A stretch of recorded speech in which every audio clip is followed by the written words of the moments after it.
Hello, everybody. Hope everybody's doing well. I'm Katrina. This is Sow and Tare Live. We do this every Monday at 6 p.m. Pacific time. And again, it's Pacific time. And we always have a lot of fun on here. So how this works is I go through people's comments and whatever topics people bring up, that's what we talk about. And if you want to talk about something we're not talking about, go ahead and put it in the comments and we'll talk about it. And then somewhere along the line here in the middle, I will have a topic of discussion that I have planned.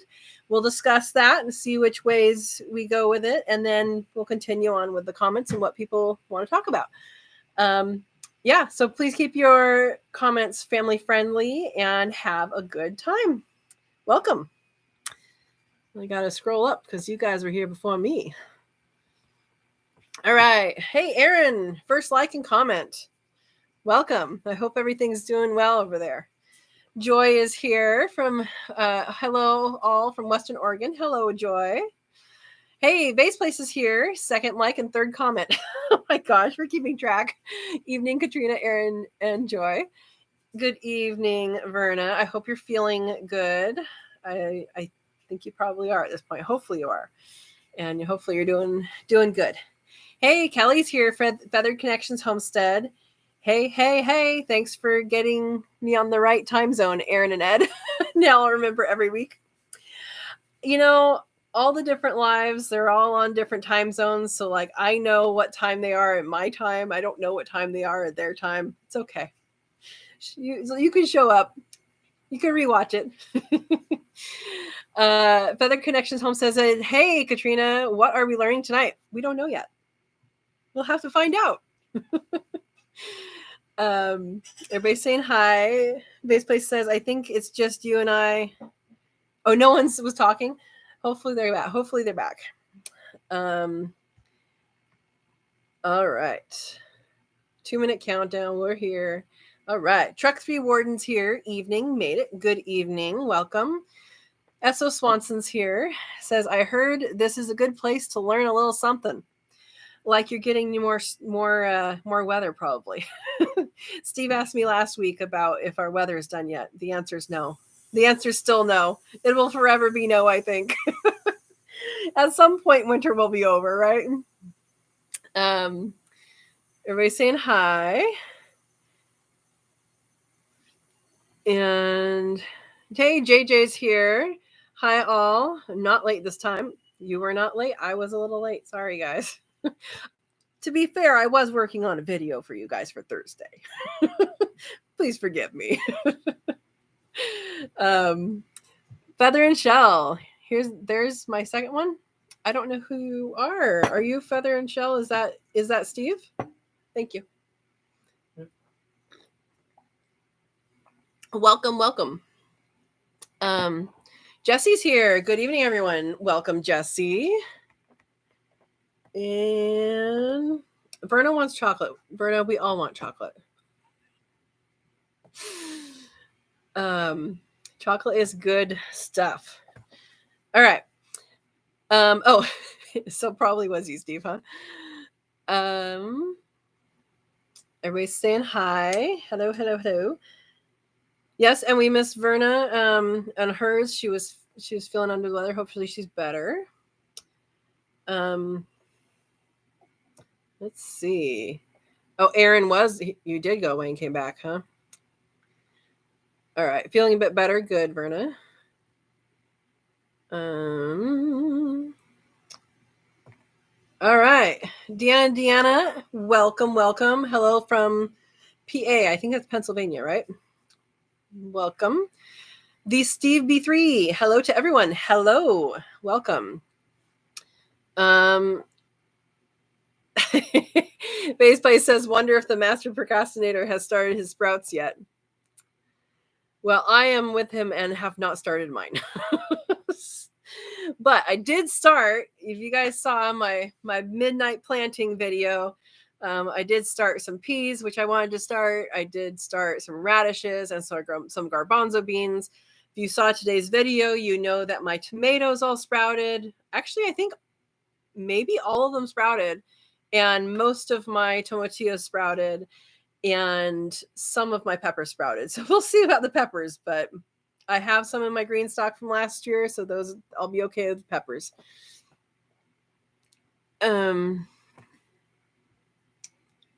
Let's see. The Steve B3 says hit the like button. Thank you. We got 11 out of 11. You guys are smooth. JJ says enjoyed your midnight pea planting video. I hope that you guys enjoy that because I work full time.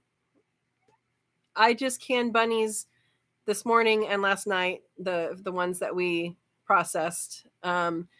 These things happen outside of work. I work and then I work some more at home. So sometimes you just have to fit it in, and I think that's a lesson that everybody has to learn. You don't have to learn it if you don't want to, but I think it's beneficial for you to learn that if you want something, you have to do it no matter the time. So sometimes that means going out in the dark and in the sprinkling and planting seeds. Now it's supposed to rain 1 to 2 inches tomorrow, so hopefully that won't rot my peas. I did have that happen one year. It was very frustrating. I planted so many that year too. Yeah, but thank you. Oh, Steve, you didn't start your sprouts. All right, I haven't either. We got to get on it. Yeah, Andy Rabbit's at her dad's. Yep, that's why she's not here. I'm hoping she had a good trip. Silver Creek Aquatics, howdy y'all. Howdy. Welcome. Yep, but you started planting. That's exactly it. I have my tomatoes and my peppers and my tomatillos, and I had those. I was going to start green beans, and I'm really not sure if I should, but I really want to. So I'm kind of thinking I might do that maybe today, maybe tomorrow. Because I don't think it's going to freeze again, but who knows? Frost or freeze. But I want to get them started. So maybe I'll do that. That's the other thing, is you don't have to plant your garden all in one day. Maybe you choose to plant one thing every day or one thing every week. And you set that goal and you set your seed packet there and you let it stare at you until you plant it. And I think as long as you figure out what you're planting and you have the seeds, then you can make those decisions. There are some things you should plant earlier, such as tomatoes and peppers. Some of you guys who are in cold areas can start those now. If you're in a warmer area, you probably already should have started them, but you can still start them and it'll fruit later. So that's something to think about, is seed management, time management, seed management, is to plant something every day or plant something every week. Set out your seed packets, plant one packet at a time until you have everything planted. So there you go. Yeah, let's see. Faceplace says, Katrina, if it gets bad enough, we'll go open either chocolate chips or chocolate frosting. I have a bag of chocolate chips that's for that. Semi-sweet, though. Semi-sweet. Yeah, I understand that. Sometimes you just need that chocolate kick, right? All right. Everybody's saying hi. Silver Creek Aquatics says, we started sprouts 2 days ago, and I built chicken sprout feeder box for my wife and the chickens. Awesome. Very awesome. It's all about starting it, and once you start it, you can get into a groove and keep doing it. Yeah, awesome.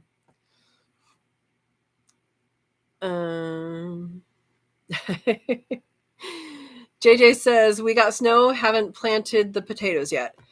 Yeah, so I only got, I think, one comment on that video with midnight planting and that was Verna, of what I should plant in this side bed here.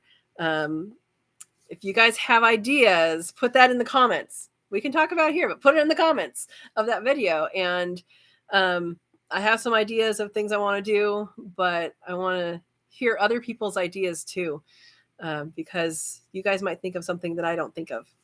So there you go. And thank you, Verna, for commenting all of those things. It's awesome. Let's see. Aaron says, Verna, why does Stephen get the title on his own. Oh, I'll be second master procrastinator. I think we need a V in there. It needs to be MVP. What's a V for master very procrastinator? I don't know. Hey, Silver Creek Aquatics shared you on community tab. Thank you for sharing. I'm trying to grow the channel. You guys might have noticed that we passed 500 this last week, and so that is really awesome. I'm excited. And we're going to do something special when it hits 1,000. So hopefully you guys can share it in your circles and outside your circles. And, hopefully people will start to find the channel. I think people enjoy it once they find it. There's so many channels out there though. So yeah, anything helps. So I appreciate that. Thank you. Prince of Procrastination. Oh, okay. So S.O. Swanson says, Aaron, that makes you the prince of procrastination. When you're number 2, you try harder. Try harder to procrastinate? Is that what you're saying? I don't think you have to try to procrastinate. No, you have one of your own, Louisiana procrastinator? Oh my gosh. Oh, so you have a wild bee, Louisiana procrastinator king. You guys are funny. Don't procrastinate on the stuff that matters. How about that? So JJ says, out of 8 viable eggs, I got 5 very cute chicks. Awesome. My first quail still have 3 in the incubator, but doubt they will hatch. End up being too hot. How hot did it get, JJ? Because they can surprise you if they don't bake. I'm going to look, by the way. You guys have at least one baby below you guys. Let me go down with my flashlight and look real quick. Oh. Looks like he's all by his lonesome. Just one chick so far. But my Egyptian fees are starting to hatch. He or she, I don't know, can't tell right now. Hatched about, it was around 1 that it started pipping. I heard it. I was in the other room and I heard it peeping from the other room. It was like, I want out. So yeah. But congratulations on the chickies. Okay, you guys are talking about procrastination. Oh, sorry to hear about that, but you got over 50% hatch. Yeah, well, and JJ, if your temperature was high and you know it was high, that's something to figure out with your incubator, and you might just run a dummy hatch and with nothing in it, and just say, okay, where's the temperature? Was the temperature due? Another thing to look at, you said this is your first hatch. So another thing to look at is to make sure your fan is running. If you have a force-air type, if you don't, I recommend that. So yeah. Steve says, I'm going to start a class on procrastination when I get around to it. Keywording there. JJ says garlic, onion, or potato. So potatoes were there last year, but I put it on, I planted them, then I put compost from the Rackin' House, which is rabbits and chicken. It was I think it was too hot. So I did not let it sit. I got too excited. So I might try some of those again. I'm not an onion eater. I use them in recipes, like, if I need it for salsa or if I need it in, some sauce mixture or something. Other than that, I'm not an onion eater. So to me, it doesn't make sense to take up room in my garden for onions. If I had more property, maybe I would allot that. Now, I did at one point have walking onion that someone gave me, and that was kind of fun because it has the onion bulbs on the top and then they fall over and then they grow from there, and then they have the bulbs on top and they fall over. That's why it's called a walking onion, is it moves over time. So yeah. Base Play says, me, plenty of ideas, very little room. Yep. Oh, so your eggs were shipped? Yeah, I mean, shipped eggs, yeah. I would say test your incubator again and see how it runs without the eggs. But hey, at least you got some. Your first hatch, you got some, so that's awesome. Hopefully they do well. Hey, Brooks here, Cali Quail Keepers. I had a sandwich mix sprouts pack outside that got wet from the rain last year. I threw them in the garden, and now I have a bunch of radish. Oh, I thought you said 3 feet, 3 inches tall. Awesome. Well, that's the same thing if you have seed packets and you go out and then you leave them there and it rains. Sometimes they grow in the packet. So just take advantage and don't throw those out. Or if you're going to throw them out, feed them to somebody. Hey, Gidrose is here. Hey, everyone. Welcome, welcome. Yeah, Vase is saying 50% is minimum for shipped eggs. Yeah, some people who ship eggs do it great and some people don't, and my Shire does it great, and that's the only ones that I've experienced that was great. There's another person that I won eggs on a different channel, and out of 30, was it 5 of them hatched. One of those died pretty quick, and another one died because it got pecked to death pretty early. So like there was some aggression issues, I think, within the line. So I don't recommend that person, but my Shire I definitely recommend. I don't know all the different places out there. I just know my Shire is good. They're my people. Yeah. Brooke saying hi. Everybody saying hi back. Feather Connection Home says, "Oh my God, you hit 500, girl! That's amazing." Yes, 520 or 521, I think, as of yesterday. So yeah, it was really good. So yeah, I'm hoping that it's getting spread out in different circles and more variety of people. It'd be great. Not that I don't love you guys, because I do. Yeah, everybody saying hi to Christina and Brooke and Kelly. Oh my gosh, you guys are just saying hi to everybody. JJ Willis says 100 according to thermometers, 3 of them. If it got to 100, that's fine. So that's still within the range of okay. When it gets up past like 100.5, like that's into a little bit of a danger zone. But if it got up to 100, then that's fine. Oh, and Verna's saying the same thing right below. Yeah, and so Steve. So yeah, I would make sure you have enough humidity and keep in there. When did you say they hatched? Sometimes they hatch over several days, especially if the temperature is weird. So yeah. Hey, Buster's here. Hi to all. Glad you're feeling better, Verna. Yes, I am glad she's feeling better too. Welcome. The Steve B333 says, I have 58 jumbo whites from Gopher Ridge, day 8 in the incubator. Anyone else bought from them? I have not. I've heard of them, but I don't remember if I've heard good or bad. So, yeah, but hopefully they do good. Hopefully they do good. Something that is, I think, good to ask people if they don't already state it on their website or that is when were the eggs laid? And for quail, for Coturnix quail, you should have them in the incubator before 7 days.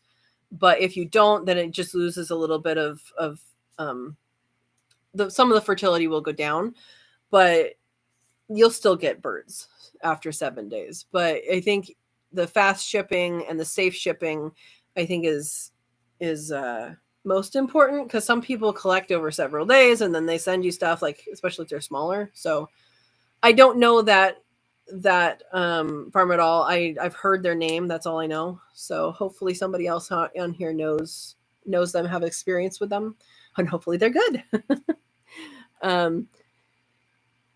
JJ says, I'm waiting, but I think it ran too hot because the first 3 hatched day 15, the other 2 day 16. So my last hatch had 2 on day 15, most of the hatch on day 16, and 1 on day 17. I've had them hatch. I've had one hatch on day 14 before. And when they were still in the turners, I was like, whoa, there's a baby in there. So I ran the shower. I took up the incubator, put it into the bathroom, and I opened it up with all the humidity so I wouldn't shrink wrap anybody. And, to put the rest on lockdown, put him back in to fluff up. And he did fine. So, yeah.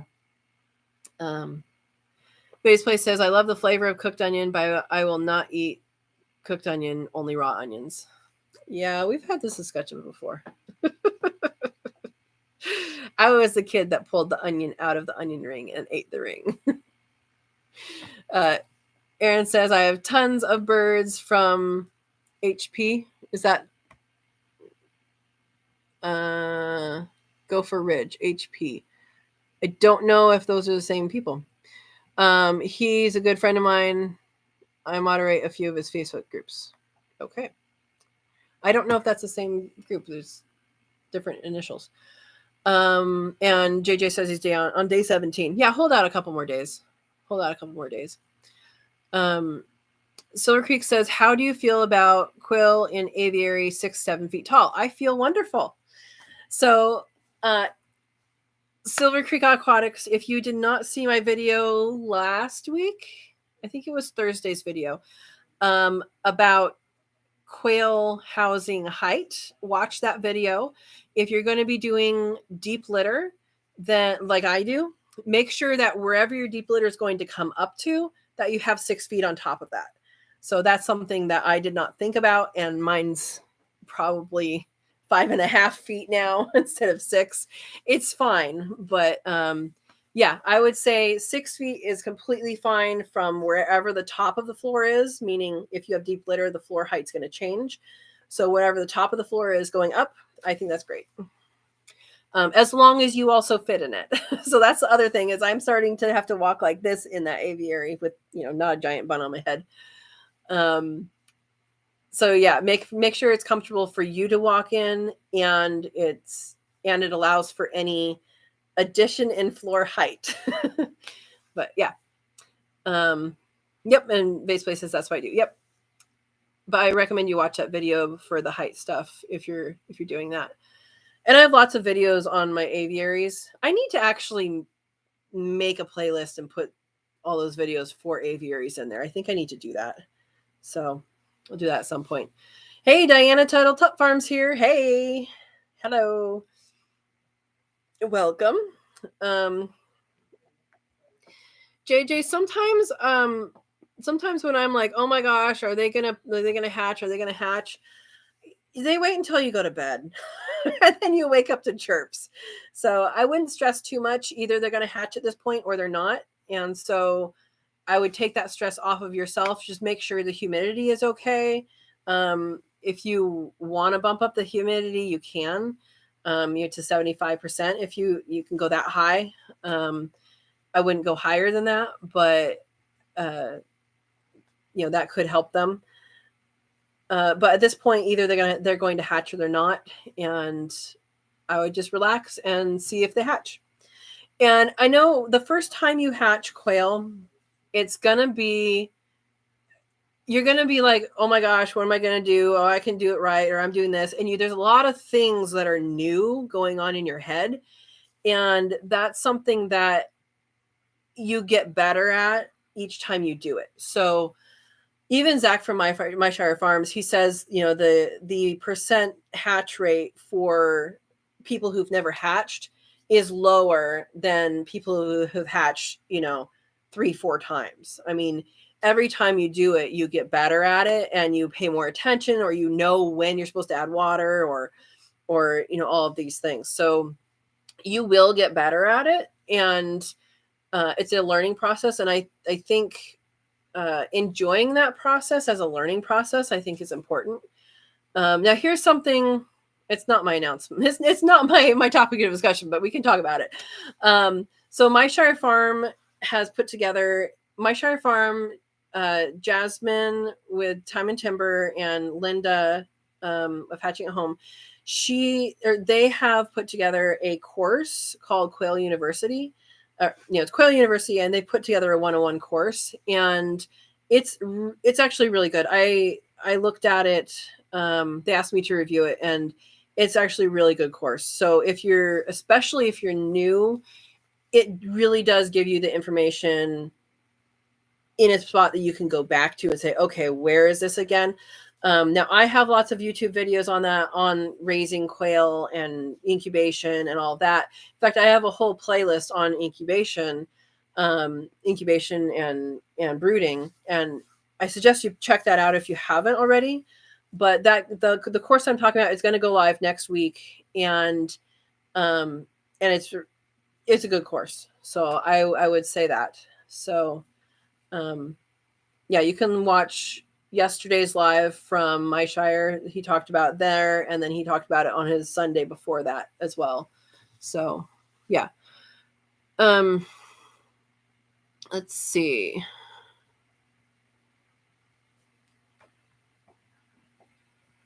Where did I go? Cali Quail Peepers, I've offered to ship you. I know. I need to actually probably get some from you. Maybe after these babies get a couple weeks in the brooder, I'll get some from you.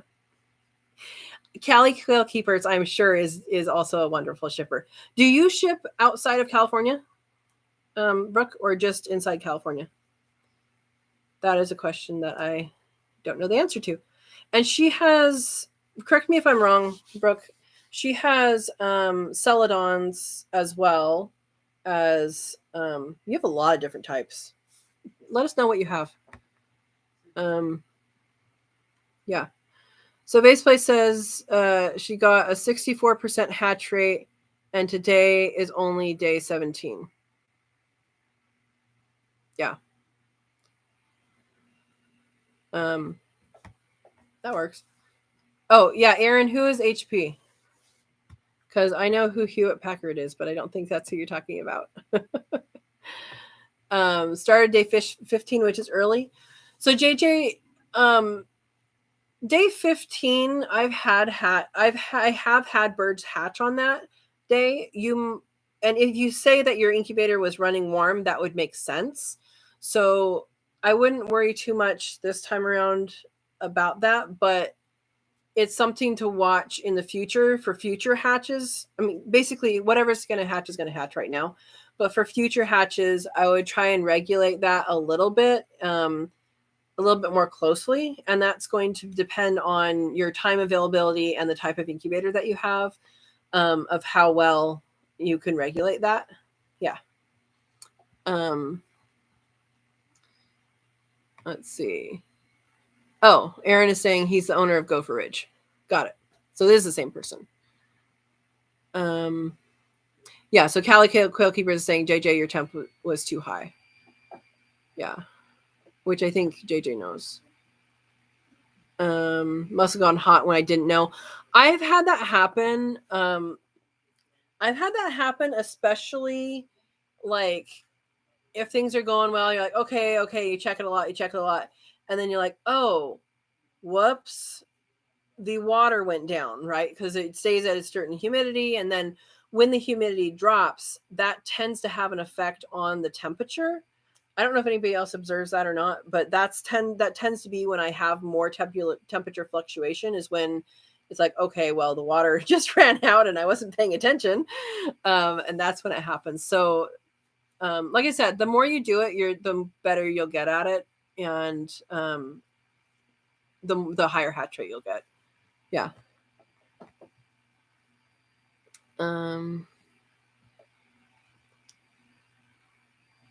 Let's see. Baseplace says, did you let the eggs sit for 24 hours? So yeah, if you get shipped eggs, you should let your eggs sit for 24 hours before you start to incubate, with the big end on top. So that would be another factor in success. Callie says it happens to the best of us. Yep. Vay's Place says, if your eggs hatch earlier than day 17, that shows incubator is likely too warm. Yeah, 16 is usually when I have a few hatch, and then 17 is the big day, is usually what happens, but not always. JJ says, surprisingly, one of the worst dislodged hatch the strong chick, but some of the other dislodge didn't. I don't know what you mean by dislodge. It pipped on the wrong side of the egg. Oh, okay. So it pipped on the pointy side. Interesting. Yeah, I've had some of those that are like that, and they just don't get turned around. I don't know why they don't get turned around, but it happens sometimes. The other connection says, I love HP Murray too.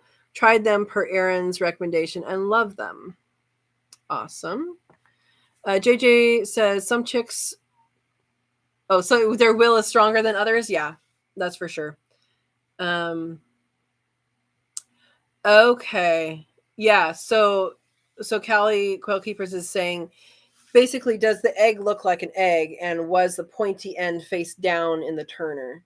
Because if it was faced up in the turner, then the chick may have developed the other way around. Because some eggs are roundish. You can correct me if I said that wrong, Brooke. Hey, Ed's here. Sorry, I forgot what day it was. Hi, all. It's Monday. It's the day that everybody slept too late because of time change. All right. Hi, Ed. Oh, that was one of the better shaped eggs. Okay. I don't know. Joy says, I've gotten eggs from Gopher Ridge. Nice birds. Got about 40% hatch. Love the jumbo white I got in the mixed eggs. All right. So it's a pretty low hatch, but it is, you're happy with the birds that hatch. So that's good. Hey, Yusuf's here. Welcome. Hello, how are you? How is everyone? I am doing well. So far, everybody's doing well as far as I can tell. And we have more rain coming. So we got one day this week that was about 4 inches of rain, 3.99 in a 24-hour period. And we are going to have another 1 to 2 inches tomorrow. So not like we need more rain. But my house is out of floodwaters and I don't need to go anywhere. So yeah. JJ says, I was very nervous, LOL, and excited both at the same time. Yep. So there you go. And congrats to Joy, JJ says. Verna put the link for Quail University. That goes live next week. Thank you, Verna. Yeah, it's good. It had a lot of information. I went through it and there was a lot of information. JJ says, Vase Place, have house tax. Oh, you have house taxes to pay first. Okay, there we go. Feather Connection says Brooke doesn't ship outside of Cali. Bummer. Yeah. Only in Cali. Yes, I have Tibetan Rosetta Tuxedo Celadon. 100% true blue egg layers guaranteed. Awesome. So anybody who's in California, yeah, so getting from Cali Quail Keepers will be probably a fresher egg, right? And not as many miles traveled. And while I have not gotten eggs because I know you've said you'd send them and I haven't, but I trust Brooke in her capabilities with quail and her capabilities of packing quail. So or eggs. So yeah, I would recommend her. Verma G, good morning. How are you? Welcome. I don't think you've been on here before, so any of the topics we're talking about, go ahead and jump in and talk. Or if you have other topics of discussion, homesteading related, go ahead and bring those up and we'll get to them. If not, you can just enjoy the conversation. Okay, JJ, you said yes, had tons of trouble with humidity. So, JJ, what kind of incubator do you have? Do you have a like a tabletop incubator that is like styrofoam, or a different kind of incubator? So humidity, I have a whole house humidifier that in the wintertime I turn on because the heater's on. So if you have your room in an area with a heater or an air conditioner or a fan or a draft, that can kind of sap out your, it can affect your humidifier in both temperature and humidity, but definitely with the heater and the air conditioner, that can sap out the humidity, especially like if you have one of the styrofoam incubators. So either having a whole house humidifier, because otherwise it gets super dry in here anyway, or having like a blanket that's covering it, kind of protecting it, or just keeping and checking that humidity more often than you think you need to will help. Yeah. Everybody's saying hi to Verma G. Base Place says I'm flattered I have a copycat. Verma G. Base Place's name is Verna too. Morning, dear. All right, I know what happened. Maybe I don't. Yeah. So I have a drift light. I don't know if you guys know what that is, and I haven't replaced it with a regular light. That's why it's been getting lower and turned off, because I asked Manuel to plug it in, and he did the chain a whole bunch of times. It went on sunset mode. So we've just had a lovely sunset together. I do recommend the drift light if you have trouble going to sleep and I need to actually use it in the bedroom instead of out here doing lives. I need to put a regular light bulb in that thing. Sorry about that, guys.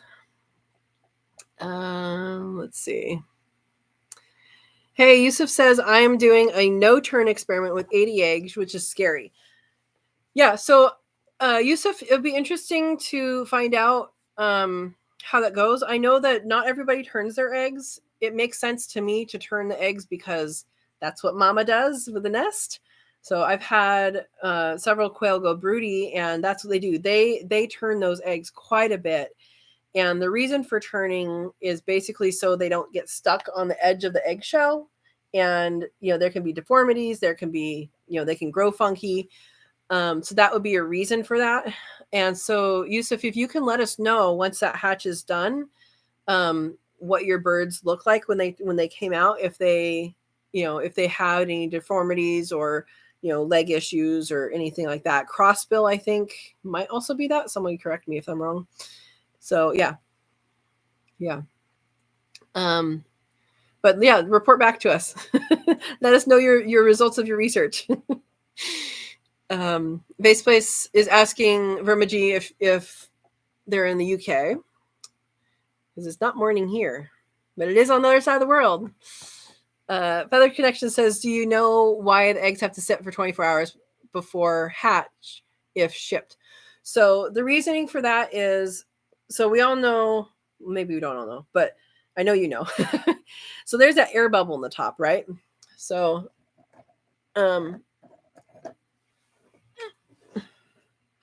so here's an egg, and there's an air bubble that is typically right in here. So that line, the line that the bird pecks to get out is the line where the air bubble is, right?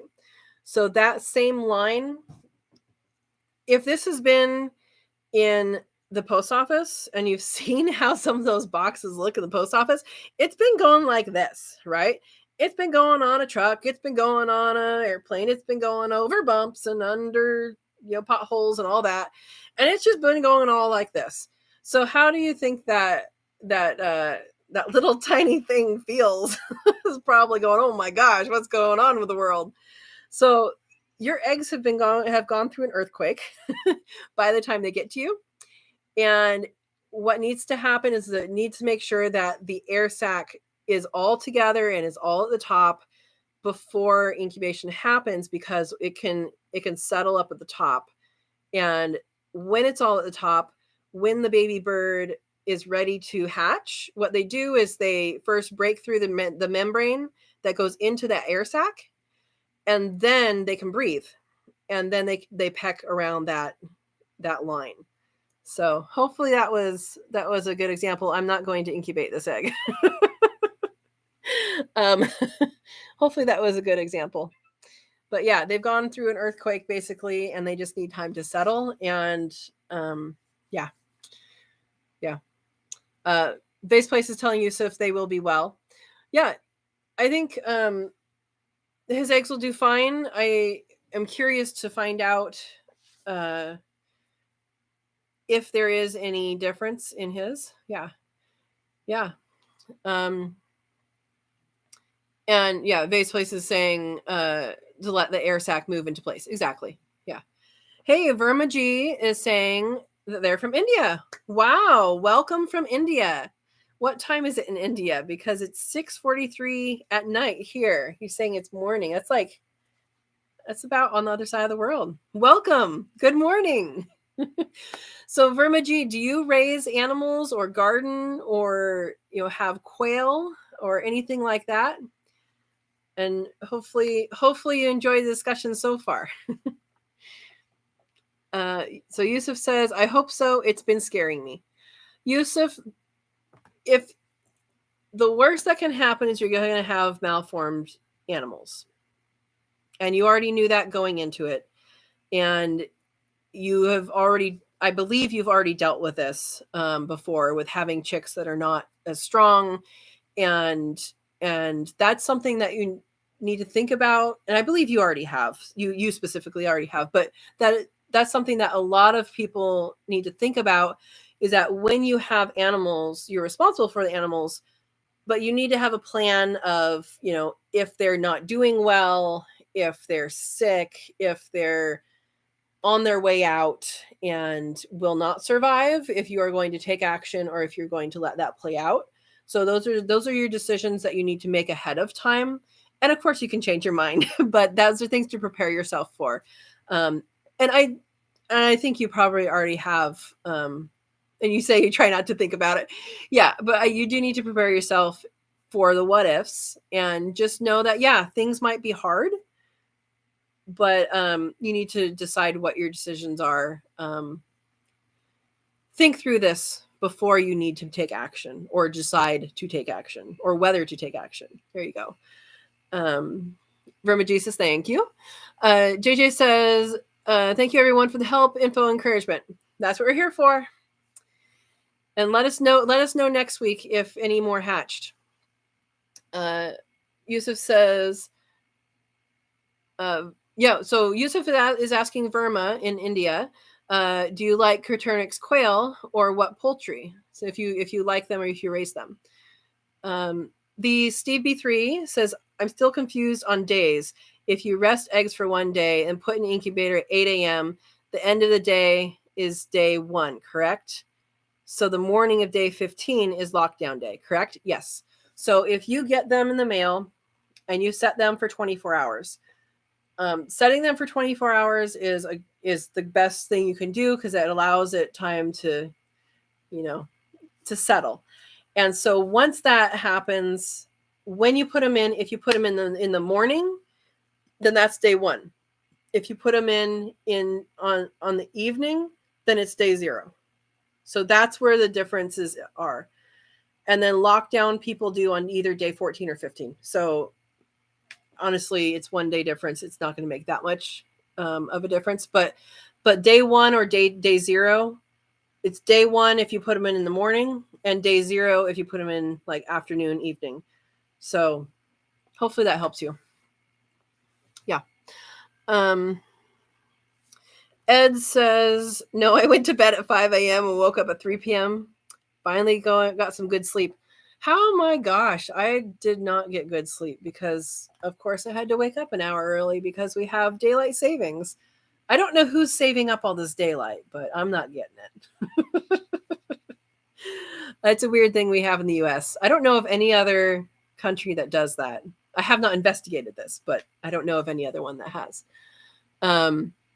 Steve's Verma says nothing. You don't have anything.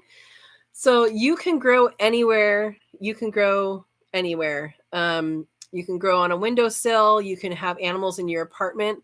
Vay's Place, who is my moderator on here, which, by the way, I didn't even say at the beginning, but Vay's Place has a live chat on Saturday for her channel, Saturday mornings, and she does great things. She raises food. She raises some plants, and she raises quail and cuy in her apartment. So you don't even need land to raise stuff or to grow plants or grow things. So Verma, I encourage you, if you are interested in this at all, you can start small. You can start as small as sprouting seeds in a jar, and you will have food that you made. Yeah. Let's see. Steve says days start when inside the incubator. If you set them in the morning, then count as first day as one. Yep, that's what I said. Yeah, Yusuf, okay, so Yusuf is asking if Verma knows what Coturnix quail is, and Verma is saying that no, they don't know what quail is. So I wish I could open up this incubator and show you baby, but I can't. You can look on my channel. The little tiny, the small birds on my channel are quail. So those ones are quail, and they are super good and super fun. And they have eggs. Like these are their eggs. They have little spots. Oops, sorry guys. They have little spots on them, and they're very nutrition dense, and they're tasty. And the quail are also tasty to eat. So, yeah. JJ says tabletop plastic with styrofoam, no fan. Okay, that might be your issue. So it does not have an internal fan. Is that what we're saying? So if it doesn't have like a forced air incubator, if it's not a forced air incubator, those tend to be less successful. I've never used them, so I don't have any direct experience with those. If anybody does have direct experience with those, let JJ know.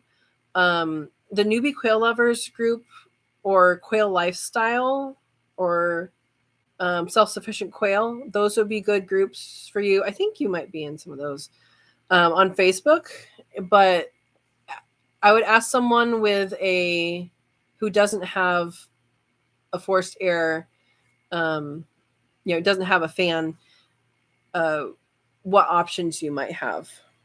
I would if you know this is your journey and you know this is what you're going to want to do, I would invest in one that has a fan, or maybe you can add a fan to it. I don't know what yours looks like specifically, but they do make fans that you can add to things. So yeah, that would also be a reason why it might be low.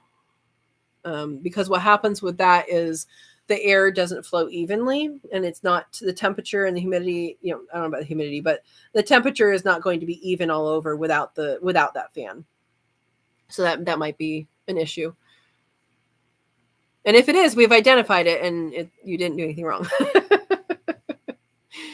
Yeah. Let's see. S.O. Swanson's asking about the type, and JJ's saying it's very dry here during winter. Yeah, it's very dry here too. That's why I have a whole house humidifier. So, like when the heater first kicks on for the season, if I didn't have the humidifier on, I would get like a super dry, yucky throat with a nasal draining. If you have the whole house humidifier, it's so much better. And it's like a couple $100. I don't know what it is now. It might be more now, but I think it was a couple $100 when I bought it, and it's so worth it. I have dry skin to begin with, and I mean, I still have dry skin, but it's not nearly as dry as what it would be. And we had one of those when I was growing up in Oregon in the high desert, which is much drier than here.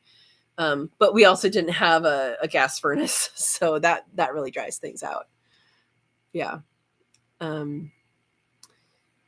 Let's see. JJ says, no, I wish I only have a made in China cheapie.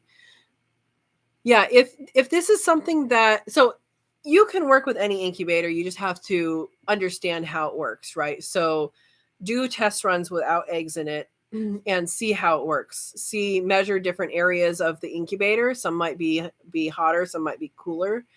And just so you know what the conditions are. And then once you know that, you'll know where to put the eggs or how to move them around, or you'll know more about what you're dealing with and how to deal with it. If you think this is going to be something that you're going to be doing a lot of, like if you're going to be raising for meat or something like that, then I would invest in a different incubator. I have a Hovabator. I like it. Other people have had that. Other people have other ones that they would recommend. So yeah.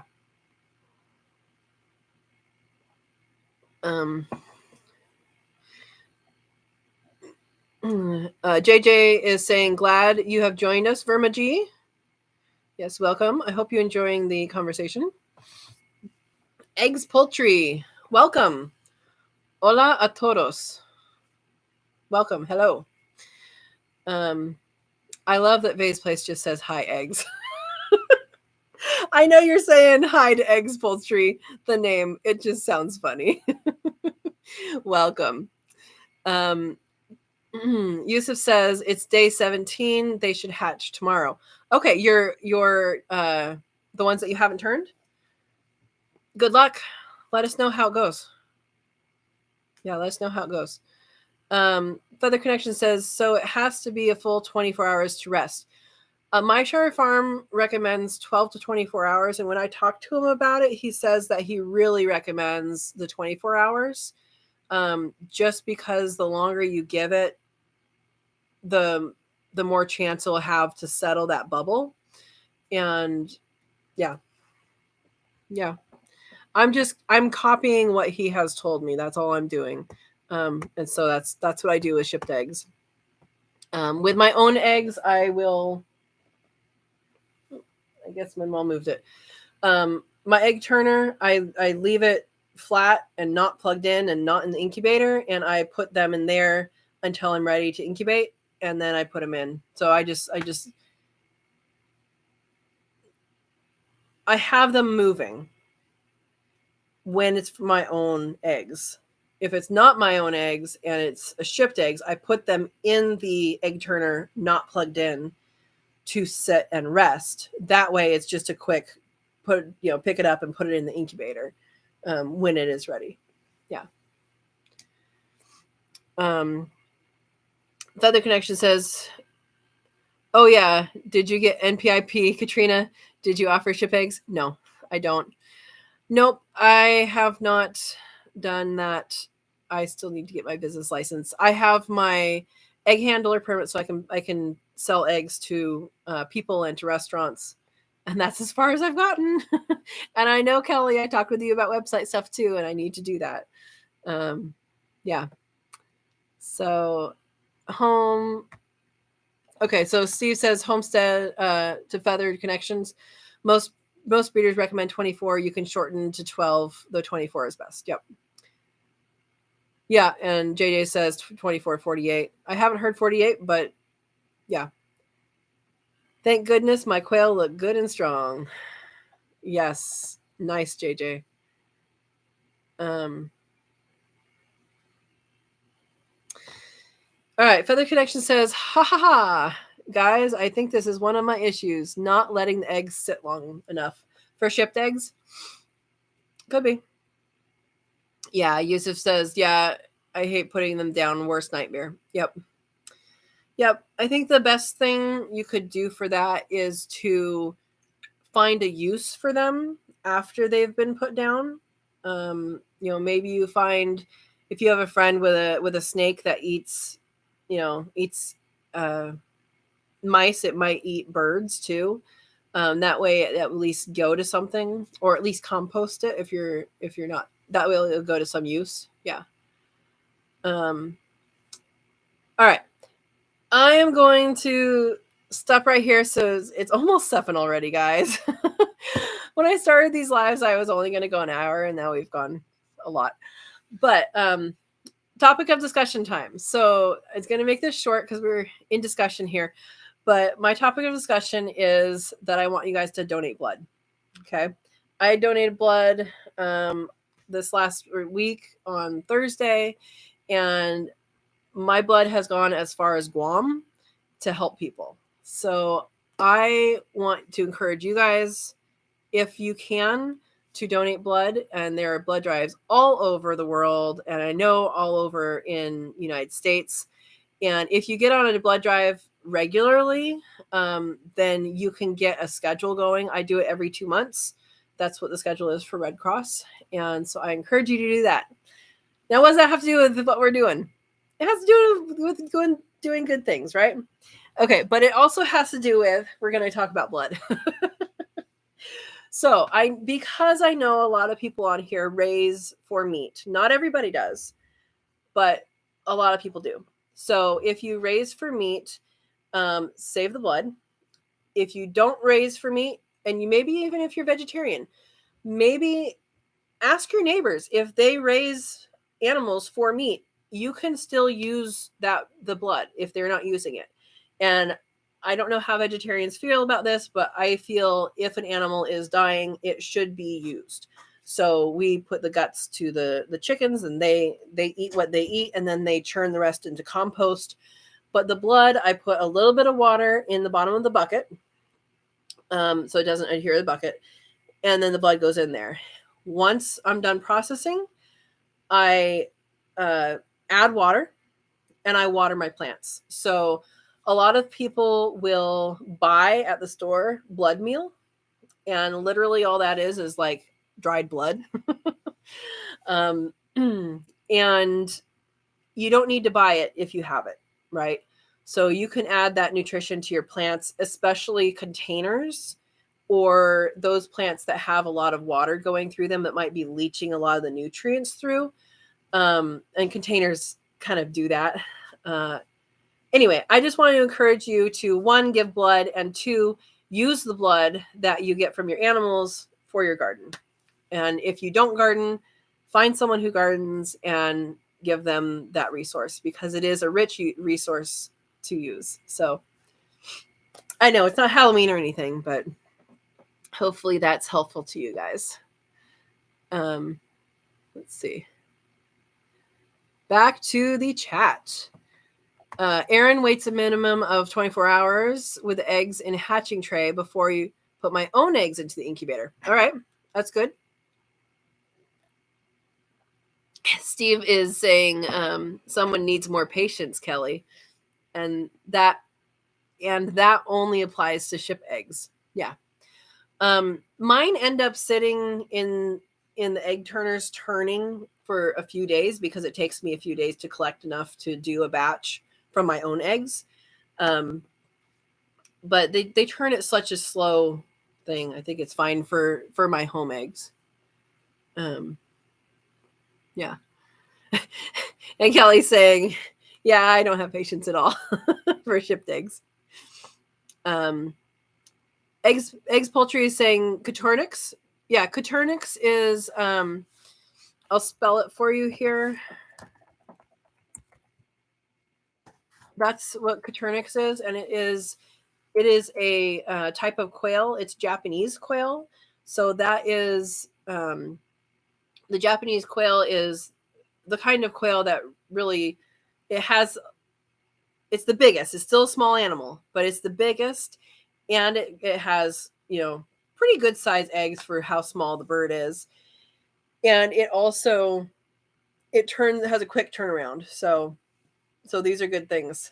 They can start laying eggs as early as 6 weeks old, and they're mature for meat processing at 8 weeks. So it's a very, very sustainable bird, especially if you have an incubator, you can incubate their eggs. Yeah. I think that's what I think it was a question based place. I'm not sure. Aaron says, LOL, Kelly, patience isn't my strongest quality. Yeah. And Kelly says, okay, I remember the question I had. Yay! On shipped eggs, What if you stick them in the incubator and just don't turn them on for the first 24 hours? Will that still help them settle? I don't know. I would think that might work. The only thing that I don't know how it works, I warm up my incubator before I put eggs in. I don't know what other people do, but I warm up my incubator before I put the eggs in, and then I put them in. And then I know it takes some time for those eggs to warm up. But oh, so you're saying start incubating? Wait. Let me back up. Kelly, are you saying start incubating before and don't turn them? I don't know the answer to that, but if it was a test question that I had to answer, then I would say no, because you're wanting that air sac to settle before the incubation starts. I don't know the real answer. Yeah. Vaseplay says, Katrina, it does happen in other countries. What other countries have the time change? I don't know which ones do. I don't know. Yeah. Oh, Callie Cokeeper says, I have to go weigh puppies. Be well, everybody. Callie, I can't believe they had so many babies. She was so big. Hopefully she's a good mommy. Have a good night. Yusuf says, yeah, she manages to raise so much food in her apartment. With Verna, yes. Yep. Everybody saying good night to Brooke. I want to weigh a puppy. Well, I just want to hold one. Steve, I know. Brooke says, much love, y'all. Yep. It's an experience. Yeah, I'm sure it is.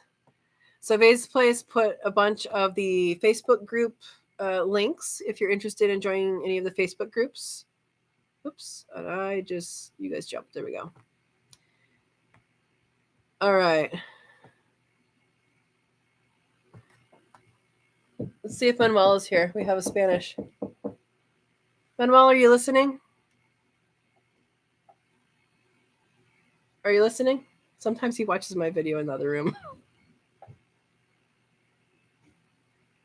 Maybe not. Okay. Let me put this into Google Translate.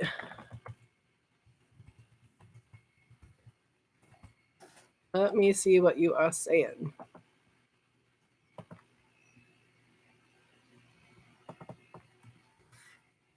I have quail in the incubator machine. Is what eggs poultry is. Awesome. You have eggs in the incubator? That is awesome. Is this your first time hatching eggs poultry? Okay, so here's a tip for JJ from Steve. A still air should be 100.5 to 101.5. So you may be perfect on your temperature then, or maybe a little low. So that's good to know. Thank you, Steve. And he also says, if it's from the Orient, you may not find a fan to put into it. A typical fan, a heater, is $50, half the cost of a little giant or farmer innovator. Hint, hint, as in get one of those. Andy Rabbit, hello. Hope you're doing good at your dad's, and I'm surprised to see you. So I hope you had a good trip. Yeah. Vaseplay says, Katrina, egg poultry is another channel that promotes quail. Awesome. Good job promoting quail. Everybody's asking how your dad is, Andy. He's doing good. Are you bundled up, Andy? I know how the North Pole is, Steve says. Oh, honked? Yeah. Okay, let's... Andy Rabbit says, Steve, it's cold today. I think it got to 70 degrees. Brr. 70 is not cold. All right. I did honk. Did you hear me? No. I don't know that Steve heard you. Oh my gosh, 74 there? Man, California is not as warm as you guys. All right. So Eggs Poultry says, I'm practicing feeding mealworms to quail. Awesome. Awesome. I have only done this for the dried ones, and I haven't done the fresh ones yet. I am planning on, I've been planning on for like over a year now, raising mealworms. So I'll be doing that at some point, and when I do, you guys will get a video. So eggs, poultry, are you raising your own mealworms? That's a good question. And looks like someone came and went. Okay. Mealworms are great. Yes. Yes, they are. Looks like we might have had someone spamming. I don't know. Let me see, get past that there. Thank you, Verna, for catching whatever that was.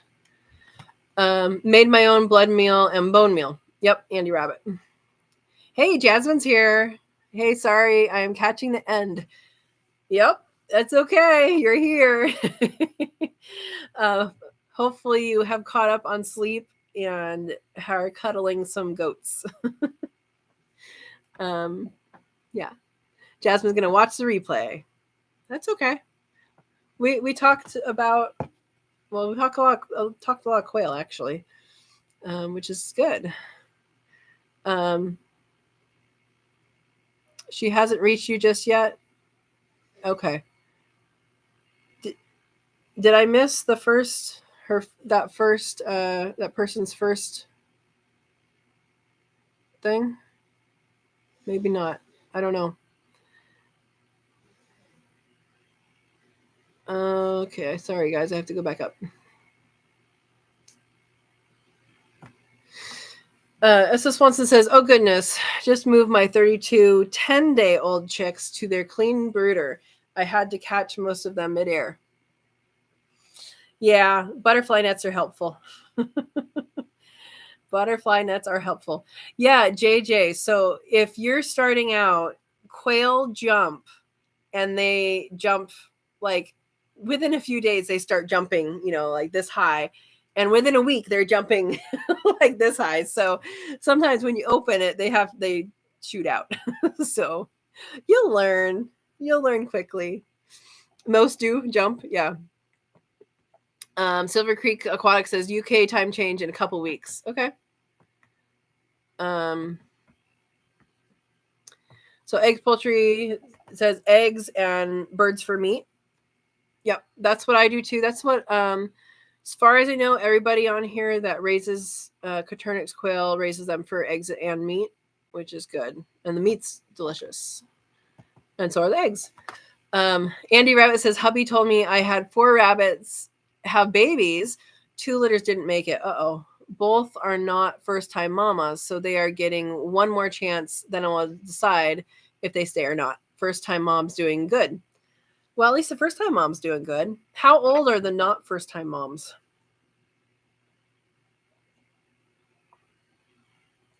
Base Place, I think you meant to put a link. I don't see a link for daylight saving time stuff, but thank you. This is getting creepy. Did I say that out loud? I don't know what's getting creepy. If it's the person that keeps getting deleted, I'm not seeing what they're saying. But thank you, Base Place, for catching whatever they're saying. Eggs is raised. Steve says eggs is raising for meat and eggs. Yep. Feather Connection says, okay, I gotta go, or I gotta get these kids to bed. Night, everybody. Thanks for all the amazing info as always, Katrina. You're welcome. Thank you for joining us and staying up late. Get those kids to bed. Silver Creek Aquatics says eggs, steak and eggs. Steak and eggs is good. I'm not opposed. Andy Rabbit says, I am having a good visit. He is resting tonight. Dad is doing good. I brought 2 of my granddaughters, 3 and 6 years old. Been fun so far. Boy, kids can wear you out. That's what I was going to say halfway through your comment is, are you tired yet? S.O. Swanson says black soldier fly has more nutrition than mealworms. I believe, which one has more calcium? One of them has more calcium. I don't remember which one has more calcium. Yeah. Eggs, poultry. Give me a second. I gotta do your translation. If Manuel was listening, he'd be out here and he'd be translating for me. Eggs, poultry says I bought a lot from Craigslist in Tennessee. Yeah, I got my first quail off of Craigslist. So I got one breeder set. They were already well into their adulthood, and I knew that when I bought them. But there was 5 females and 1 male, and I bought them from Craigslist. So it can be a good source. Craigslist can be both good and not good. So hopefully you got some good ones. Andy Rabbit is asking, did Jasmine have baby goats? Well, her goat had baby goats.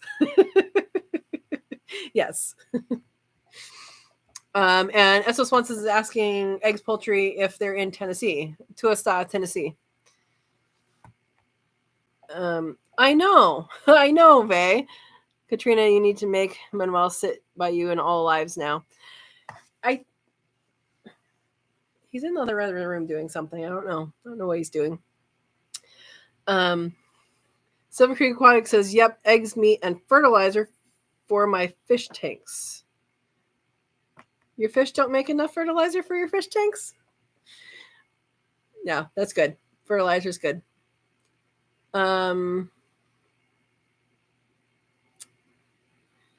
JJ says, I was thinking the same. Okay, Wikipedia thing. Thanks for the stream, Silver Creek Aquatic says. You're welcome. And Eggs Poultry says, yes, and I work here. So I did that without translation. Yes, yo trabajo ahi. Andy Rabbit says, the first time moms are over 1, maybe close to 2 years old, they got about a year off. Oh, so maybe did they get too much fat? Because I've heard that happens and that can pinch off the fallopian tubes. I've heard of it happening, but I don't know of anybody that has had it happen to their rabbits. Black soldier fly larvae have more calcium. Yeah, 50 times more calcium than mealworms. All right, Vase Place, I'll message you. Yusuf says, did I tell you about my ducks? I remember something about your ducks, but I don't remember. I think that you were going to get them. I think that was what it was. Are your ducks in a row? Steve says. Silver Creek says, oh, we got Manuel, you're watching.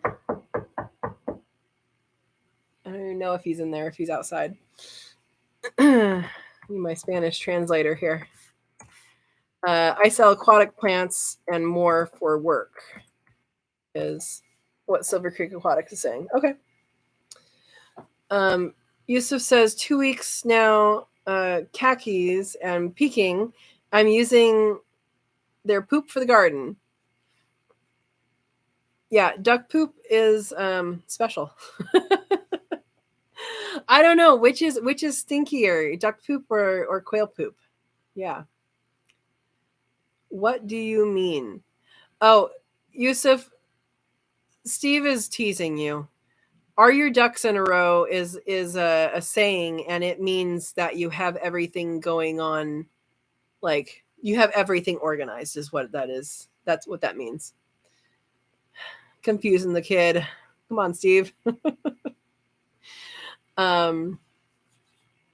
Yes, Silver Creek Aquatic. I got you on Google Translate.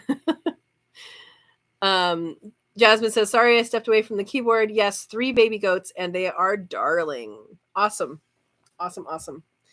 Silver Creek Aquatic says, duck poop is much stinkier. LOL, hands down. They win that one. That's what I thought. But yeah, I didn't know that. Mallard ducks stink.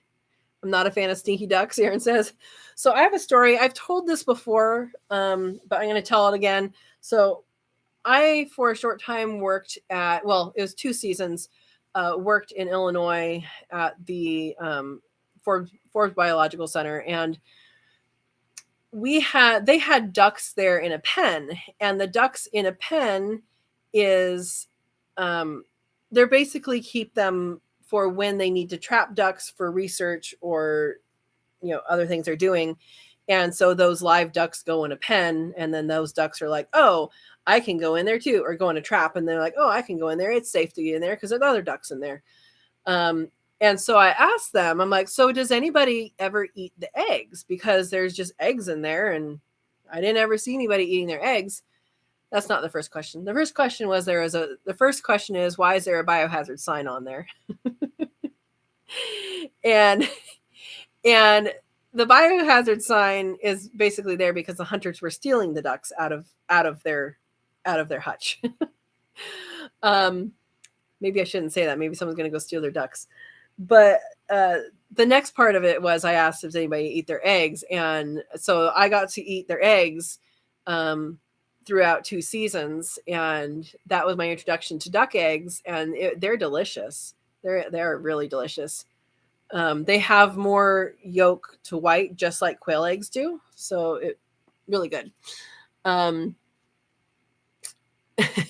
Yusuf says, Mom is perfectionist, went through 2 bags of 5.5 cubic feet bags of shavings already. You're going to have some expensive ducks. Now, Yusuf, do you have an area that you can pasture them on? Because I know people make like chicken tractors, but with ducks. They've done that. And I'm wondering if that's a way if that will work once they're grown. I think they're small right now, right? But once they're grown or growing, you can go outside and have them on pasture, even if it's a lawn, then that will work. And it'll spread the poop over a bigger area instead of concentrating. Base Place says, but Dale likes stinky ducks. Well, they are yummy if they're cooked correctly. Steve says James is inspecting the incubator and trying to critique me. He says I passed. Good job, James. He's becoming quite a little expert, isn't he? Eggs Poultry says yes. Don't remember what I asked you. I'm sorry. Aaron says, I heard this story. I don't miss many lives. Yes, you've heard this story. And thank you for attending. Yusuf says, my ducks. Oh, the duck's brooder smells like sewage. Yeah, time to change out things. Time to change it out. For sure. Biohazard ducks. Yes. I don't know if I should be telling the story or not, but they basically put up a biohazard sign because the hunters, right, were just stealing ducks out of their home, which is ridiculous, right? If you're gonna be a duck hunter, be a duck hunter, right? Yeah. Yusuf says, does anyone here raise their own fish for aquaponics and food? Tilapia, anyone? I do not. I don't like to eat fish, cooked or raw. But I think it's a great idea to do. And I think anybody who is wanting to do aquaponics should do that for sure. If you eat fish, then do that. If you don't eat fish, if you don't eat fish, I would suggest doing like koi or some other fish species that you can sell to like the pet trade. I think that would be a really good use of that space, and you get the benefit of the poop. So yeah. Gotta go back up. JJ says, I love duck eggs. They are good. Yes, they are. That was my second non-chicken egg adventure. My first non-chicken egg adventure was one of my friends growing up. They raised ostriches, and I stayed the night, and the whole family had a one egg omelet. Yeah. Yeah, Base Place doesn't have fish. You could add another layer, Verna. Yusuf says, yeah, I do. I'm going to free range them like Goldshaw Farm. Yep. Goldshaw Farm is a good one to base things off of. He's being successful at it. So that's good. It's really good. Are you doing all ducks go to bed? Are you practicing that? Maybe start practicing when they're young. Aaron says, I have a friend that does aquaponics with catfish. Catfish are, I think, popular in aquaponics as well because they also clean the tanks, right? Or no, suckerfish. Do catfish do that too? They might. I might be just talking. Let me know, Aaron. JJ says, I free range my ducks long ago, so I never smelled them. Exactly. That's what I'm saying. If you spread it out over a time and over time and space, then it just has time to go into the ground and get eaten by bugs and all that. So yeah. Careful with neighbors, Yusuf Vaseplay says. Yeah, I mean, you're always going to have to clue your neighbors into what you're doing and make sure they're okay with what you're doing, but I say go for it. Steve says, had someone stop by and ask about raising chickens with quail, and James gave them a 10-minute speech about why that was not a good idea. How old is James now? Is he even a teen yet? He's not, is he? But he's gonna know it all. Eustace says, I bribe the neighbors with eggs, so we are chill. Good plan. Learning quick.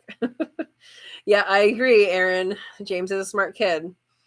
Silver Creek Aquaponics says, I use the water from my fish room to feed my plants and the quail poo to feed the plants to filtered tanks. Okay. Yeah. Yusuf says, fish is my main meat source. Then you better do aquaponics. Yeah. Do that. Jasmine says, way to go, James. Yes, way to go, James. Yusuf says, I like fish anything, even pond fish, bluegills, bass, everything, as long as it's in a wrap. Well, it sounds like you need to get into that business. Now, I had an idea, and I don't think I've shared it on here. So if anybody likes this idea, I think you could have all of your plants can be outside or whatever, and you could have a fish tank that you could have like as a wall of your house or on a wall of your house so you can see all the fish and have that part be part of your aquaponics. And then you can maybe you don't see the plants up top, or maybe you do, but have that side part clear so you have a fish tank in your house. Just an idea. If anybody does that idea or already has that idea, I'd like to see pictures. James says hello to Jasmine. He's 8. Yeah, I thought he was pretty young. Yeah. Jasmine says, I tractor my turkeys and ducks. Awesome. Jasmine, do you move them every day or do you move them every couple days? Or does it matter of how old they are? Freezer says, Yusuf says hi to James. I think we're all saying hi to James. James is a brilliant kid. Hello. Ed says, Aaron, has your boy broke that quail egg necklace yet? I thought your necklaces were unbreakable, Ed. Jasmine says, geese free range, but go to bed at night. That's good. And Jasmine says, hello to you, James. Silver Creek Aquatic says, see father fish for fertilizer methods in a fish tank. Just to be clear about how it's used. Okay. Father fish. So Yusuf, look up that. Because then you might have a place to put your waste. Vaseplay says, Katrina, that's a good idea, but the fish are swimming through the roots and you need grow lights above it.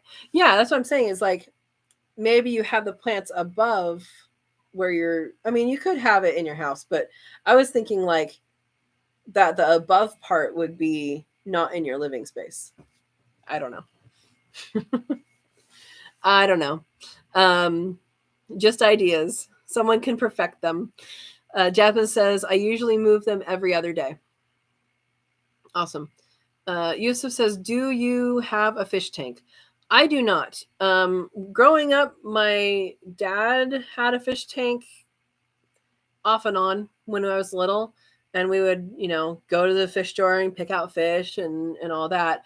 And they were enjoyable to watch. I also had the idea of having, those little neons. I thought it would be neat to do like a fish tank all along the top of a room, so that when you put the lights out, then they would glow. But I have not done this. I think that would be pretty tricky to figure out. I mean, I guess you just have to have a shelf that would hold it all, and filters that would, run it through. But I thought that'd be fun. But I did help manage so when I was in my undergraduate in Iowa, in Dubuque, I did help manage the zoology's fish tank. So zoology class, all of the species that have been on Earth, a huge percentage of them are in the ocean. So when we learned about these things, we had different species in our saltwater tank. So I did get to take care of them and hand feed them frozen fish pieces and all of that. So that was pretty fun. Yeah. Silver Creeks Aquatic says, I have a fish room full of tanks. That would make sense with your name. Awesome. I got bait says, come to find out the necklaces, are not 4-year-old proof. All right, you got to put an age on that thing. I mean, every toy has a, made for ages 8 and up or whatever. Put a warning. Vase Place put a link for Father Fish. Thank you. Yusuf says, I'm already subbed to Father Fish. Yep, Vase Place is getting us links to places so we can all learn. Steve says the necklace has a life expectancy of 2 months with an active child. Yusuf says 8 plus. Yeah. So, all right. Well, I hope you guys have found this enjoyable so far. Does anybody have any comments on blood, since that was the topic of the day? I don't know. I just wanted to throw it in there to donate blood and to use it in your plants. Silver Creek Aquatic says, Yusuf, this spring I will be Father Fish's aquatic plant warehouse. Awesome. The man has over 70 years experience. Wow. Yeah, that's amazing. Amazing amount of experience. He doesn't know what he's doing yet, he knows what he's doing. JJ says, thank you for your time. Yes, you're welcome. Base Play says, Katrina, I can't donate blood, but I'm saving blood for my plants. Verna, if I didn't know what we were talking about, I would be very concerned about you. That you're not saving your blood. You're saving your animal's blood. Sorry, that was a little joke. Yeah, definitely. Jasmine says, I hope to save back blood from rabbit calls. Yep. And if you have them in an ice bath, you can also use that water. So I have mine in an ice bath for 3 days after I've culled them. And after 24 hours, I dump that water. But that first dump of water has a lot of blood that has drawn out of the animals. And I use that. So on the plants. So that's useful. Awesome. Yusuf says, wow, he has a whole library in his brain. I bet he does. Vase Place says, already using the cooey poop. That's awesome. Silver Creek Aquatics says, blood meal FTW. For the win. For the win? Is that what FTW is? I always have to stop and think about acronyms. Base Place says, you need to try harder, Christina. I don't know what she said. Base Place says, I will freeze dry my blood pool to make it into a powder. Yeah, so that's something that you have the advantage of, Verna, with your freeze dryer is to freeze dry that and use it when you need it. And what I'm doing is I'm just putting on mostly container plants, but also plants that I feel might need a little more nutrition. But yeah, you have that. Yeah, thank you, Silver Creek Aquaponics, for the win.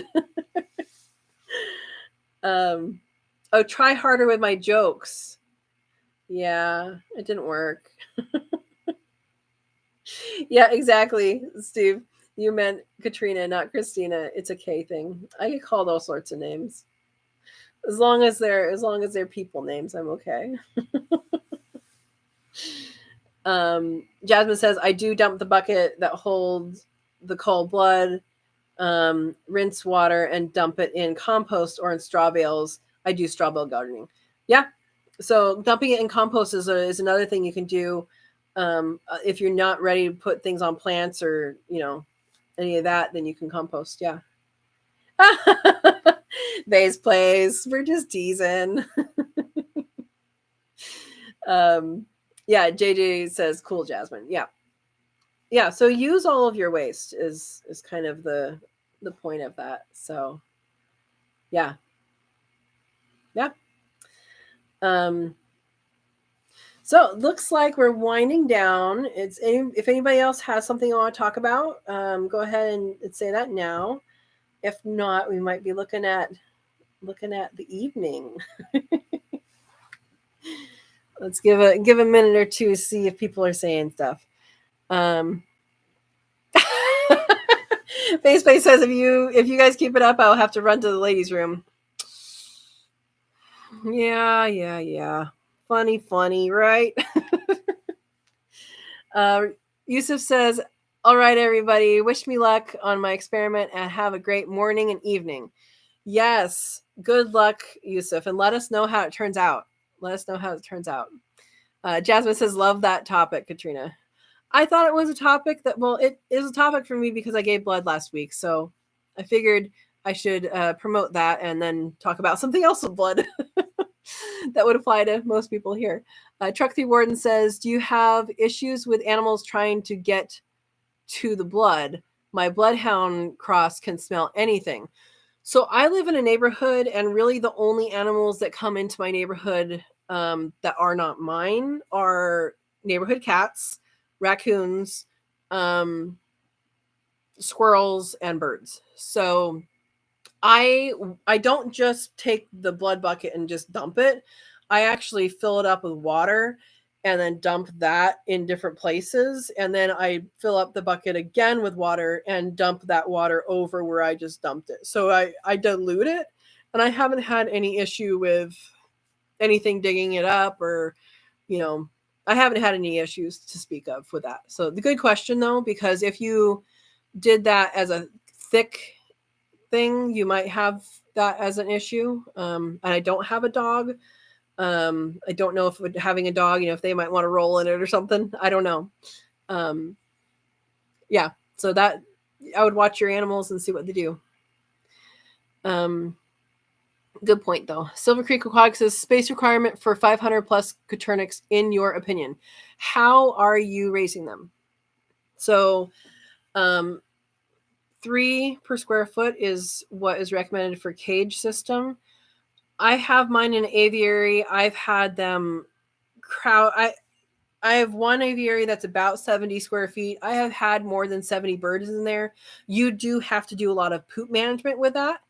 I have had as few as 6 birds in there, and you really don't have to do any poop management then.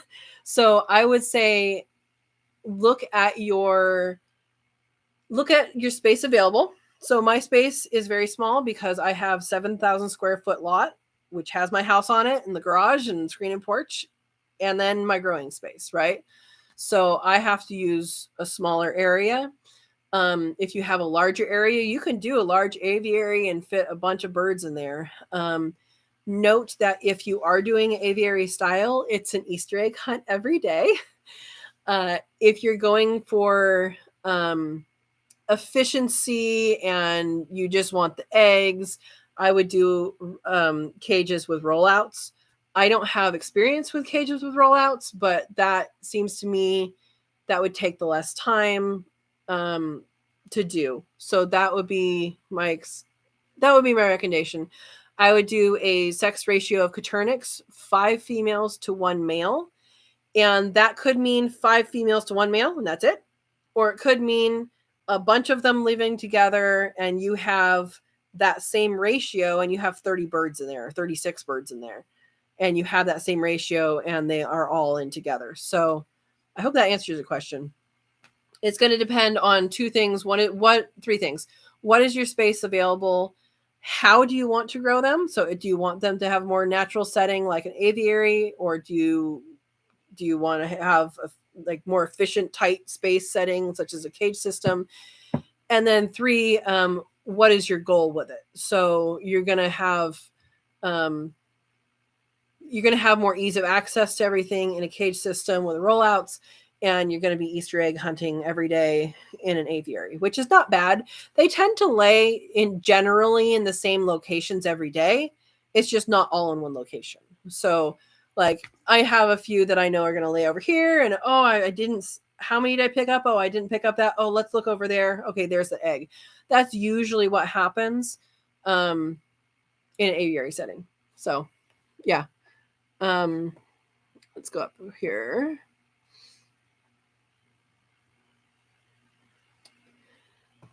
JJ says, I'm still stoked on last week's idea to dilute the quail poo so it isn't hot and can be used right away. Yeah, so that's making basically a tea with the poo, just as long as it's not like full strength.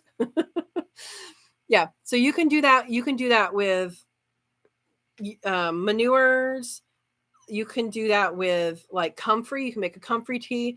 I've seen people do that with just weeds, and that's a different comfrey tea, and weeds is a different way of doing it. You actually let them rot. And I've done comfrey tea. I've never done a video on it. I'll do that this year and show you how to do that. But people do that also just with weeds in general and let them rot in water, and it smells absolutely nasty. But there's a lot of nutrition in there. And then people do compost tea, which is literally, I mean, you can put some compost in like a nylon and put that on a bucket, add a little bit of molasses, and fill it up with water. Put a bubbler in there, like an aquarium bubbler. Let that go for 24 hours, and you have just created I don't know how many times, double, triple, quadruple, 10 times, 100 times those good bacteria in that compost by adding the molasses and the oxygen. And then that gets put on your plants. So there's lots of different ways to do a tea for your plants. And then I would say, blood would be another thing that I would just put, on the soil of your plants. But yeah. Jasmine says, I need to tend chicken and quail chicks. Have a good time doing that, Jasmine. She says, much love to all. Have a great night. Freezer's waving. Blessings, everyone. Vase Place says, S.O. Swanson says, James and I say thanks for the live and taking the time for us. You're welcome. JJ is asking Truck 3 Warden, or saying, long ago, my dog went behind me and ate all my bone meal. I have heard of that happening. Yeah, I have heard of that happening. Silver Creek Aquatics is 8x20 aviary and 6 4x4 foot tractors.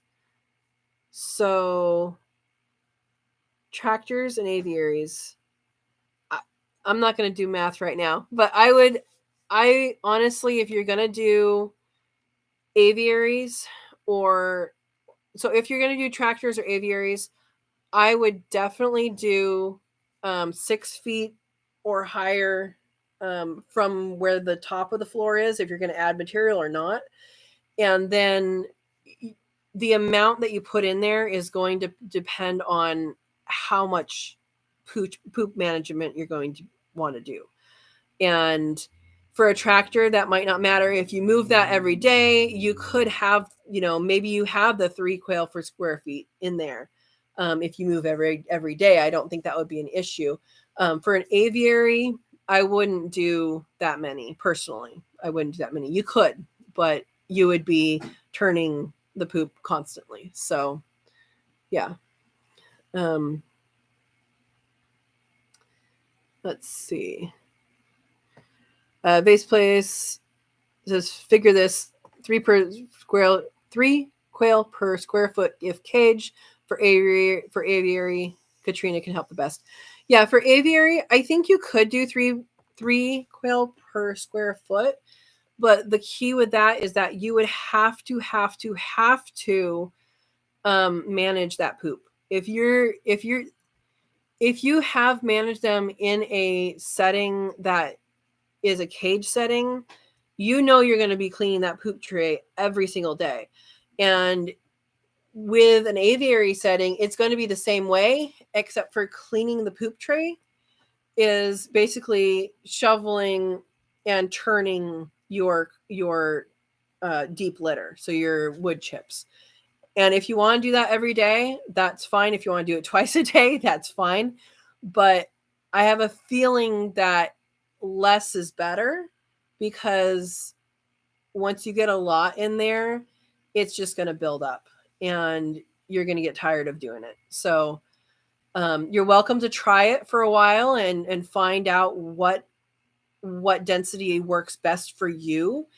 And then you're also going to want to, for sure, have a better roof on it than I do, because you don't want that poop to get wet. If it gets wet, it stinks immediately, and it's a bad situation for everybody involved. And so if it gets wet, you have to turn it extra, just to keep everybody healthy. He's chirping underneath here, my one little dude. Yeah. Truck 3 Warden says, okay, try that way. Yeah. Silver Creek Aquatics says, was thinking of doing this deep bed you're speaking of, but I can extend if needed. Yeah, so if you have a space that you want to grow an aviary, aviaries don't grow without help. If you have a space for an aviary and you're not sure how big to have it, maybe you have it, planned that you can add on to it. Or even if you wanted to have 2 different type of quail, you could have them right next to each other, right? So let's say you have one aviary for your jumbos and one aviary for another color, and you can have that right next to each other too. So that's an option. You can even have a door that goes in between them. So it's an option. Yeah.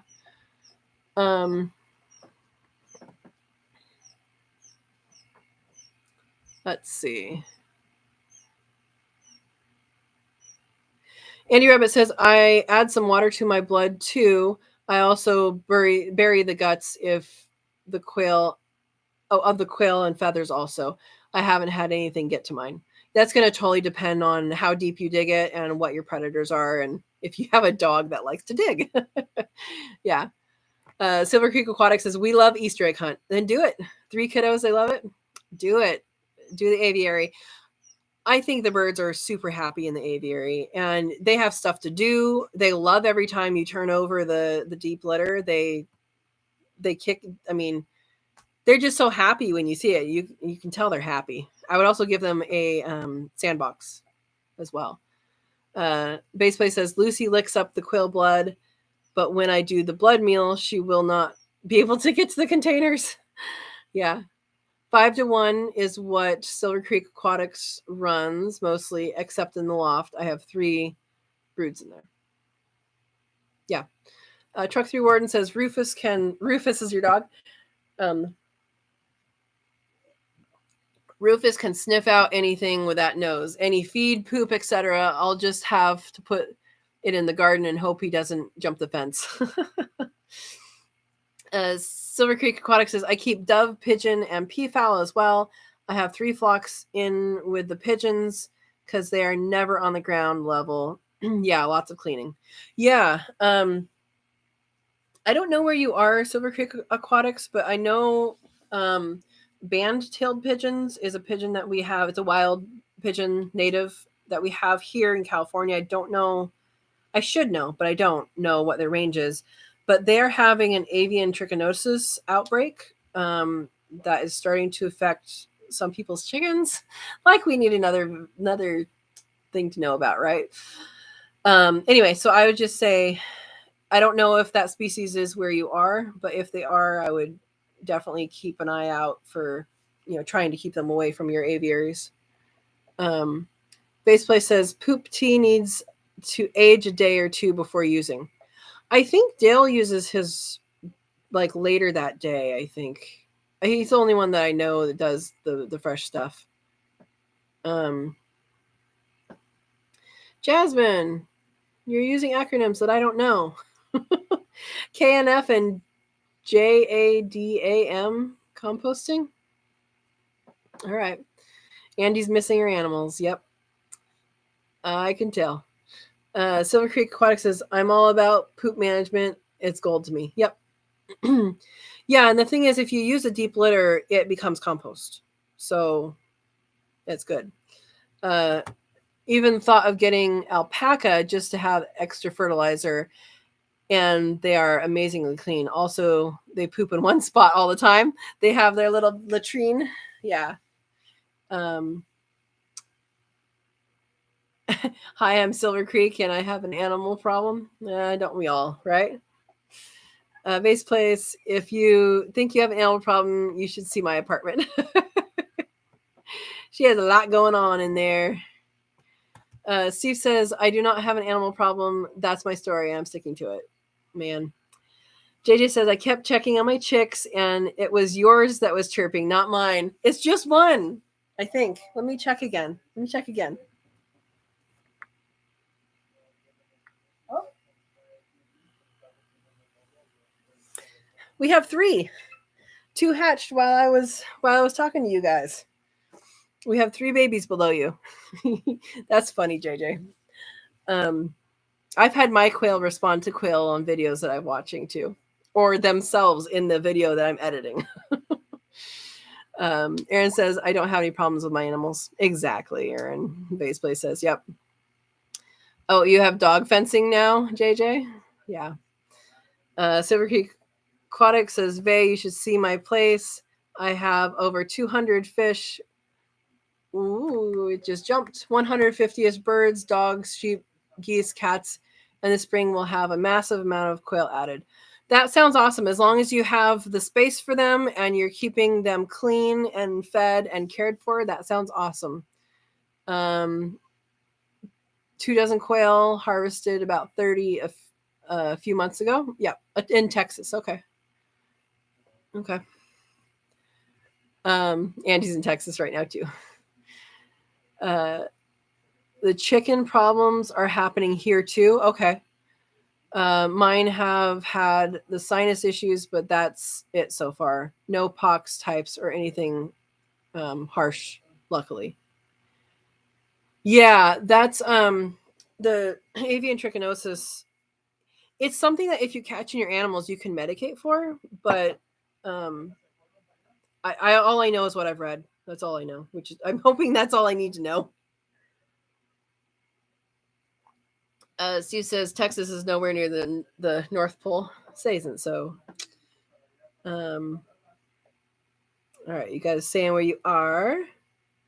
You guys are close, huh? 4 acres. All right.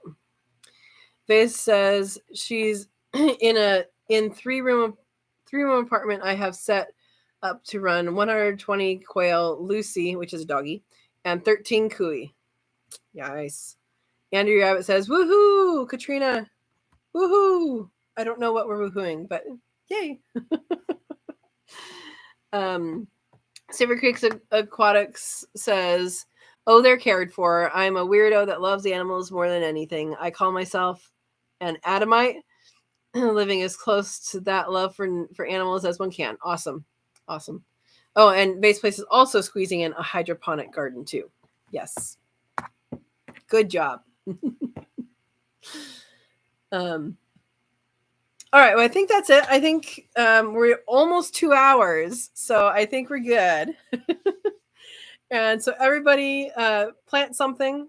If you haven't planted something, plant something. If you have planted, plant something. That is what I want you guys to do. Oh, Andy Rabbit, you wish you would have brought some quail or eggs with you. I have people saying they would like buying them from you. Rabbits too. Yeah. Oh, congratulations on the 3 hatchlings. Yeah. Vay doesn't have a room for herself. She's in the living room. It's the biggest room, right? All right. Aaron says, have a great night, everyone. Thanks, Katrina, for always having great information. You're welcome. I learn on here too. This is awesome. You guys are awesome. Andy Rabbit says, I'll be getting a Meyer lemon tree tomorrow. Great plan. Ed Got Bait says, I just bought $40 of seeds from Baker Creek. Now let's see if I plant them. Good. Aaron says, thanks, Verna, for being best moderator. Thank you, Verna, for catching the bad guy. I'm assuming that was a bad guy. And thank you for moderating. Yes. Ed says, night all. JJ says, good night, Aaron, everyone. A vase place. The animals and garden is on the bedroom, and I am living in the living room with Lucy. Yep. Silver Creek Aquatics is Baker Creek, and Mountain Valley True Leaf are great. A family member of mine runs Mountain Valley. Awesome. I have not heard of them. I will check them out. Base Place says blessings all. And yes, Verna, you're the best. I Got Bait says, yep. And Verna does True Leaf. All right. Verna, I'm going to hop on Facebook and talk with you. I think that's what you wanted, right? And we will see you guys all next Monday. Have a wonderful week.